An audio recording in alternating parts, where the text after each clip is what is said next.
The Three Kids by Taiki Nakasone. Dear Ryan, Gabriel, and Ashley, this story is for the moments we spent hiding in the dark, for the mechanical hum of the world that only we could hear, and for the day that history forgot, but we will always remember. August 10th, 2010 wasn't just a date. It was the day the walls between the real and the surreal finally cracked. You are the heart, the brain, and the will. As long as you stay together, no prison, real or supernatural, can ever truly hold you. 1. Andrew's nightmare. The reactor room was a symphony of suffocating metal. Deep beneath the earth, where the air tasted like copper and ozone, a single prisoner in a tattered orange jumpsuit clawed at the reinforced glass of the control booth. He wasn't screaming. He couldn't. The experimental gas had turned his lungs to lead and his eyes into dark, unblinking voids. Every rasping breath he took sounded like a steam engine failing, a rhythmic, metallic wheeze that vibrated through the floorboards. The pressure gauge on the wall needle jumped into the red zone, trembling violently as the pipes began to moan. Then, the silence broke. A car horn blared, sharp and jagged, slicing through the industrial glue. Andrew Middenhall's eyes snapped open. The smell of ozone was replaced by the sterile, biting scent of bleach and rubbing alcohol. He wasn't in a reactor. He was in room 302 of the St. Jude Recovery Center. Sunlight, pale and cold, filtered through the blinds, casting long, cage-like shadows across his white bed sheets. His legs felt heavy, pinned down by casts and the dull ache of a memory, the screech of tires, the shatter of a windshield. And the moment the world turned upside down, "Andrew," a soft voice called. Martha Middenhall sat by the window, her face etched with the exhaustion of 1,000 sleepless nights. "You're back. You were talking in your sleep again." Andrew didn't answer immediately. He looked at his hands, still shaking from the dream. He could still feel the phantom vibration of the reactor's pipes in his bones. He knew, with a terrifying certainty, that the man in the orange suit wasn't just a figment of his imagination. He was a leak. And the leak was getting bigger, too.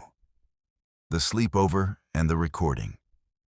"Gabriel, if you don't stop talking about the PSI levels of the water heater, I'm going to bury your glasses in the backyard." Ashley Axe laughed, leaning back against a pile of pillows. Her blonde hair was a mess, and her green tracksuit was bright against the drab wallpaper of Gabriel's bedroom. Gabriel Angle pushed his round glasses up the bridge of his nose, his face turning a shade of maroon that matched his trousers. "I'm just saying, Ashley, the plumbing in this house was clearly installed during the transition period of 1994. It's a marvel of inefficient engineering. It sounds like a Shea locomotive struggling up a 6% grade." Ryan Gatha sat between them, holding a small digital camera with a steady hand. He was the smallest of the three, his blue hoodie slightly too large for his frame, but his smile was the glue that kept the room bright. "Ignore her, Gab. I think it's cool. Now, look at the lens. This is for the Night of 24 Hours vlog. Say something funny for the subscribers. We have 3 subscribers, Ryan." Gabriel muttered, though he leaned in anyway. 4. My mom subscribed this morning," Ryan chirped. He hit the record button, the red light blinking like a tiny, watchful eye. For the next hour, the room was filled with the sound of pure 2010 chaos. They recorded the Spicy Chip Challenge, a choreographed dance that Ashley forced them to learn, and a 10-minute segment where Gabriel explained the internal combustion engine using only sofa cushions. They were just kids in a room, safe and loud, documenting a summer night that felt like it would last forever. They posted the clips one by one, watching the upload bars crawl across the screen of Gabriel's bulky desktop computer. Exhausted, Ryan sighed, flopping onto his sleeping bag as the final video went live. My face hurts from laughing. Mission accomplished, Ashley said, her eyes half closed. Then, the laughter died. Downstairs, the front door didn't just close, it slammed. The force of it was so great that the framed pictures on Gabriel's walls rattled against the plaster. "What was that?" Ryan whispered, his heart hammering against his ribs. Gabriel stood up, his face pale. "Hold up. That must have been the doorstep. Wait. Hold the camera, Ryan. I'll go check. It must be Mom and Dad coming back early." He stepped out into the hallway, leaving the door cracked open. Ryan and Ashley sat in the glow of the computer screen, the camera still rolling in Ryan's lap, capturing the sudden, heavy silence of the house. 3. The 5 missing prisoners. Gabriel reached the top of the stairs and stopped. The air in the hallway felt different. It was cold, unnaturally so, and carried a faint, sickly scent of damp earth and old iron. He looked down into the foyer. There were 5 of them.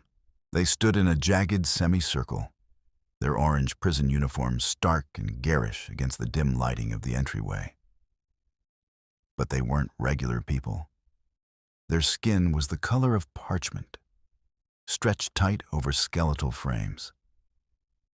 They moved in synchronized, jittery bursts, their heads tilting at impossible angles as they surveyed the house. One of them reached out and touched the wall, and where his fingers brushed the wallpaper, the color seemed to bleed away, leaving a gray, static-like stain. Gabriel didn't breathe. He backed away, his socks sliding silently over the carpet, until he hit the door to his room. He burst inside, his eyes wide behind his lenses. "Hide!" he hissed. "Now!" "Gab, what's wrong? You look like you saw a ghost," Ashley said, standing up. "Not ghosts," Gabriel whispered, grabbing them both and pulling them toward the closet. "Prisoners. But they're wrong. They're like the ones from the old stories. The ones they kept awake until their souls turned into shadows. The 5 missing prisoners. They're in the house." As they huddled in the darkness of the closet, Gabriel whispered the origin. He told them about the August 10th experiment, the reactor breach, and the 5 men who had been transformed into supernatural anomalies. He told them that they didn't just want to escape. They wanted to turn the whole world into the cell they had been trapped in for 70 years. 4. The chase through the shadows. The closet door creaked. A long, spindly shadow stretched across the bedroom floor, ending in 5 claw-like fingers. "Go!" Ashley yelled. They didn't use the door. Ashley grabbed a heavy trophy from Gabriel's desk and hurled it through the window. The glass shattered with a scream of its own. Without thinking, the 3 kids leapt. They plummeted through the night air, a blur of blue, maroon, and green, before hitting the surface of the backyard swimming pool with a deafening splash. The water was ice cold, shocking the breath out of their lungs. They scrambled out, dripping and shivering, as the orange silhouettes appeared at the broken window above. "The back gate!